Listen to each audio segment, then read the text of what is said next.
ഇന്ന് നമുക്കൊരു മുരിങ്ങപ്പൂ fried rice ഉണ്ടാക്കിയാലോ. അതിനുവേണ്ടി ആദ്യം മുരിങ്ങപ്പൂവ് കഴുകി വൃത്തിയാക്കി എടുക്കുക. അതിനുശേഷം ഒരു പാത്രം സ്റ്റൗവിലേക്ക് വെച്ച് അണ്ടിപ്പരിപ്പ്, മുന്തിരിങ്ങ എന്നിവ നെയ്യിൽ വറുത്ത് കോരി എടുക്കുക. ഇതേ പാത്രത്തിൽ തന്നെ അല്പം എണ്ണ ഒഴിച്ചതിന് ശേഷം സവാള നല്ല ക്രിസ്പി ആയിട്ട് വറുത്തെടുക്കുക. അപ്പോൾ അതാ ഇതുപോലെ കിട്ടും.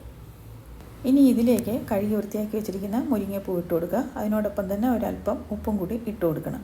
ഇത് അടച്ചിട്ട് വേവിക്കരുത്. ഒരു 2-3 മിനിറ്റ് ഇളക്കുമ്പോഴത്തേക്കും അത് വെന്ത് കിട്ടും. ഇനി നമുക്ക് വേവിച്ച് വെച്ചിരിക്കുന്ന റൈസ് ഇട്ട് ഇളക്കി കൊടുക്കാം. ഞാനിവിടെ ജീരക റൈസാണ് ഉപയോഗിച്ചത്. ഇത് നല്ല മിക്സ് ആവണവരേക്കും ഇളക്കിക്കൊണ്ടിരിക്കുക. ഇനി നമുക്ക് സ്റ്റൗ ഓഫ് ചെയ്യാം. ദേ നമ്മുടെ മുരിങ്ങപ്പൂ ഫ്രൈഡ് റൈസ് റെഡി. മുരിങ്ങപ്പൂവൊക്കെ കിട്ടുവാണെങ്കിൽ കുട്ടികൾക്കൊക്കെ ഉണ്ടാക്കി കൊടുക്കാൻ പ്രത്യേകം ശ്രദ്ധിക്കുക. ഇത് വളരെ ഹെൽത്തി ആയിട്ടുള്ള ഒരു ഫുഡ് തന്നെയാണ്. അതുപോലെ തന്നെ വളരെ ടേസ്റ്റിയാണ്. എല്ലാവരും ഉണ്ടാക്കി നോക്കുക.